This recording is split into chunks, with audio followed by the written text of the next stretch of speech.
नमस्कार दोस्तों, सभी के लिए जय श्री राम। दोस्तों लगता है कि हमारे देश में हिंदू केवल मार खाने के लिए, पत्थर खाने के लिए और पुलिस की लाठी खाने के लिए ही पैदा होता है, क्योंकि पिछले 8 से 10 दिनों में जिस प्रकार की घटनाओं को देखा गया है, उन्हें समझ के आप आसानी से ये कह सकते हो कि हर जगह जहाँ पे भी रैलियाँ निकलती हैं तो वहाँ पे पुलिस की लाठियाँ और दूसरे समुदाय के पत्थर केवल और केवल हिंदू युवा को खाने पड़ते हैं। मैं बात कर रहा हूं दोस्तों, अभी हमारी रामनवमी का जो जुलूस निकाला गया था, तो आप सीक्वेंस से देख सकते हो कि रामनवमी की शोभा यात्रा पर किस प्रकार से लोगों ने पथराव किए हैं। और उससे पहले दिल्ली में जो आपने तरुण का केस देखा था, तो उसके बाद यहाँ पे जो हिंदू संगठन की युवा वहाँ पे इकट्ठा हुए थे ईद के दिन, तो उन लोगों को भी पुलिस की लाठियाँ खानी पड़ी थी।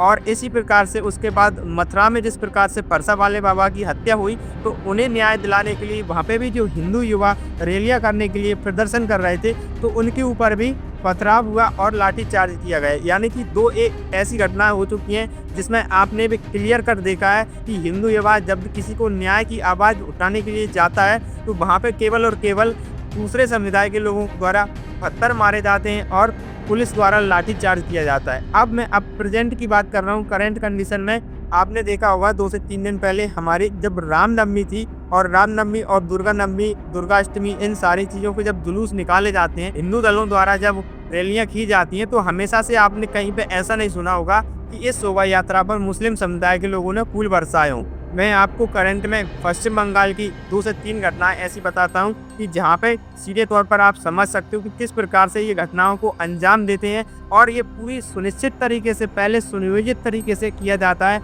ऐसा नहीं है कि अचानक से कोई भीड़ आती है और अचानक से मामला बिगड़ जाता है। और हिंदुओं के जो त्यौहार हैं, जयंती हैं, चाहे रामनवमी हो, चाहे हनुमान जयंती हो, चाहे विश्वकर्मा जयंती हो, चाहे हिंदुओं के जितने भी तीज त्यौहार जितने भी हैं, उन सभी में जब हिंदू अपनी शोभा यात्रा निकालता है, रैलियां निकालता है, तो उस पर हमेशा पथराव होता है। अब पश्चिम बंगाल की हम बात करें तो पश्चिम बंगाल के मुर्शिदाबाद, जो कि एक मुस्लिम बहुल इलाका है, वहाँ पे लगभग 65 से 70% मुसलमान रहते हैं। आप सोचिए कि उस कंडीशन में हमारे हिंदू भाई यहाँ पे 25 से 30% के लगभग उनकी पॉपुलेशन है, तो वो किस प्रकार से अपना जीवन गुजार रहे होंगे, किस प्रकार से अपना दैनिक जीवन यापन कर रहे होंगे। वहाँ पे जब हिंदू समुदाय के लोग इकट्ठा होकर रामनवमी के दिन शोभा यात्रा निकालते हैं, तो अकेले मुर्शिदाबाद में कम से कम 3 जगह मुस्लिम समुदाय के लोग राम जी की नवमी पर जो शोभा यात्रा लेकर निकलते हैं, हिंदू भाई बहन उनके ऊपर पथराव करते हैं। और एक बिल्डिंग पर भगवा ध्वज लगा हुआ था, तो उसे उखाड़ कर फेंक देते हैं, नीचे फेंक देते हैं। यानी कि वो साफ साफ उकसाते हैं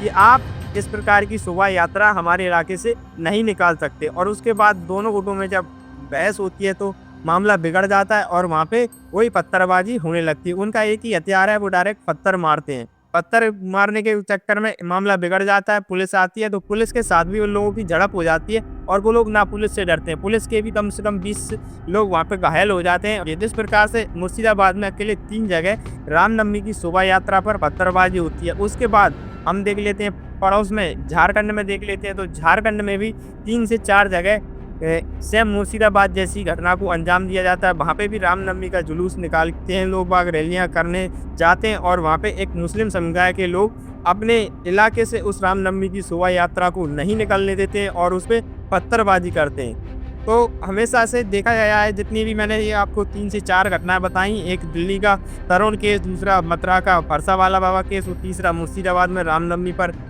जुलूस पे पथराव, और चौथा झारखंड में, और 5वां बिहार में भी ऐसे कई जगह झड़प हुई है जहाँ पे पत्थरबाजी लोगों ने रामनवमी की शोभा यात्रा पर की है। और मुंबई के ठाणे में भी की है, जहाँ पे रामनवमी की शोभा यात्रा पर इन लोगों ने पत्थरबाजी है। तो एक बात आप हमेशा याद रखिए कि जब सनातन धर्म को मानने वाले लोग एकजुट होकर कहीं पर भी रैली निकालते हैं या कोई भी प्रदर्शन करते हैं, तो उस पर इन लोगों की पैनी नज़र रहती है। वो चाहते हैं कि ये इस प्रकार से एकत्रित ना हो सकें, इन लोगों के बीच में हमेशा फूट डली रहे, और उसके ऊपर वो पत्थरबाजी करके अनलॉफुल एक्टिविटी ये करते हैं। तो इन लोगों की ठुकाई शासन और प्रशासन को अच्छी तरीके से करना चाहिए, क्योंकि जब तक इन लोगों के अंदर कानून का भय नहीं होगा, तब तक ये लोग कानून को मानने वाले नहीं हैं। और उन लोगों का मकसद केवल और केवल यही रहता है कि हिंदू तीज त्योहारों को किस प्रकार से भ्रष्ट किया जाए, परेशान किया और जाए, और उन लोगों को इतना परेशान कर दिया जाए कि वो लोग अपने तीज त्योहारों को मनाना, धार्मिक रैलियां करना, कार्यक्रम करना, आयोजन करना, वो सब बंद कर दें। दोस्तों फिलहाल इस वीडियो को यहीं पर अंत करते हैं,